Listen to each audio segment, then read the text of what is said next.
ये कहानी एक छोटे से गांव की है जो पहाड़ों के बीच बसा हुआ एक छोटा सा गांव था।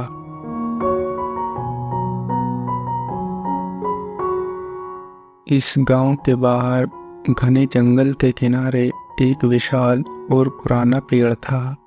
गांव के लोग इस पेड़ को भूतिया मानते थे क्योंकि यह पेड़ दिन में सामान्य दिखाई देता था, लेकिन रात होते ही इसके आसपास का माहौल बदल जाता था। गांव के लोग कहते थे कि यह पेड़ भूतिया है और सूर्यास्त के बाद वहां से अजीबोगरीब आवाजें और रहस्यमयी रोशनी दिखाई देती है।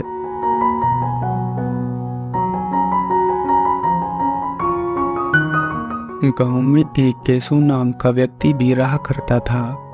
केशु ने कई सालों से इस पेड़ के बारे में कई कहानियां सुनी थी, लेकिन वह इन अंधविश्वासी कहानियों में यकीन नहीं करता था।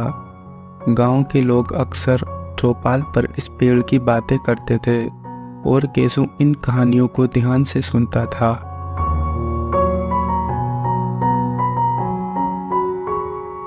एक शाम चौपाल पर कुछ गांव वाले इस पेड़ के बारे में चर्चा कर रहे थे।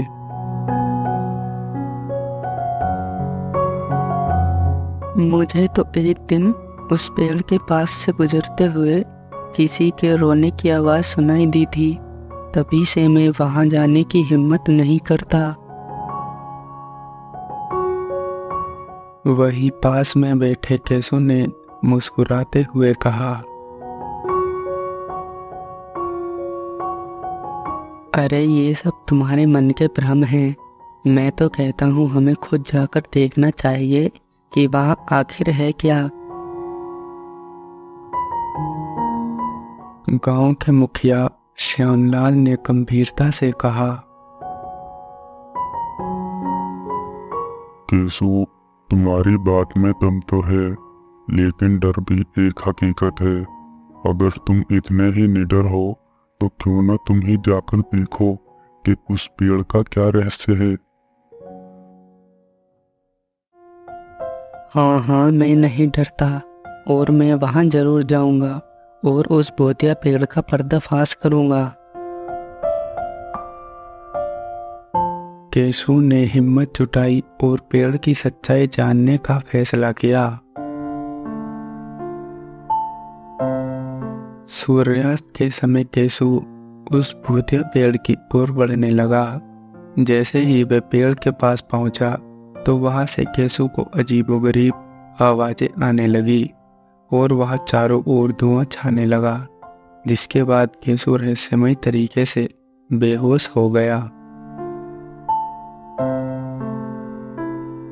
जब केशु बहुत समय तक गांव में वापस नहीं लौटा तब गांव वालों को केशु की चिंता होने लगी, लेकिन डर के कारण किसी की हिम्मत जंगल में जाने की ना हुई।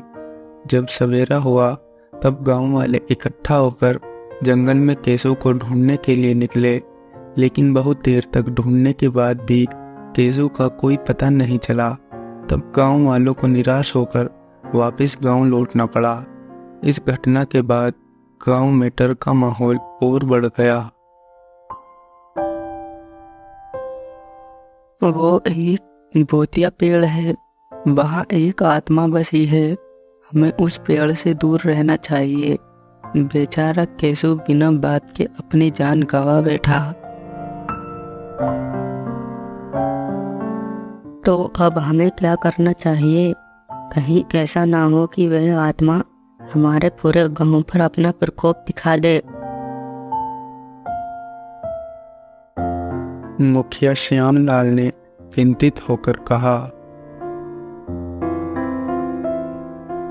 हमें इस मामले में किसी तांत्रिक या पंडित से सलाह लेनी चाहिए। हमें उस आत्मा को शांत करने का उपाय ढूंढना होगा। गांव के लोग अब उस पेड़ के पास जाने से और भी डरने लगे। केशु की इस घटना के बाद गांव में एक तांत्रिक आया जिसकी किसी को खबर नहीं थी। मुखिया ने तांत्रिक को अपने गांव की समस्या बताने की कोशिश की कि तभी तांत्रिक बोला, तुम्हें कुछ बोलने की जरूरत नहीं है, मुझे सब पता है। तुम्हारे गांव पर एक बुरे साय का असर है जो जंगल के पास पुराने पेड़ पर रहता है, और उस आत्मा ने तुम्हारे गांव के एक व्यक्ति को भी मौत के घाट उतार दिया है।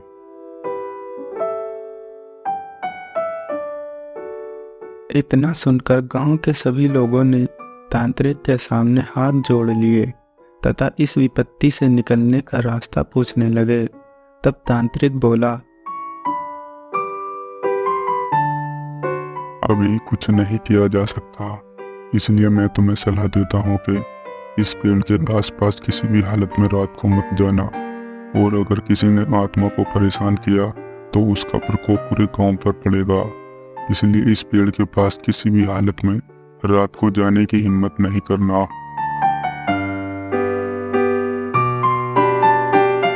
गांव के लोग तांत्रिक की बात मानकर पेड़ से दूर रहने लगे। पेड़ के पास गांव का कोई भी व्यक्ति जाने की हिम्मत नहीं करता था। हर किसी के मन में वह डर बना रहा कि कहीं ना कहीं उस पेड़ के पास एक आत्मा जरूर बसी है जो किसी भी वक्त अपना प्रकोप दिखा सकती है। लेकिन क्या गांव वालों को उस भूतिया पेड़ और उस आत्मा के डर के साए में अपना जीवन व्यतीत करना पड़ा, या फिर उस आत्मा ने अपना प्रकोप पूरे गांव पर बरसा दिया? ये जानेंगे हम पार्ट 2 में। इसलिए पार्ट 2 के लिए चैनल को सब्सक्राइब करो ताकि पार्ट 2 आपसे मिस ना हो।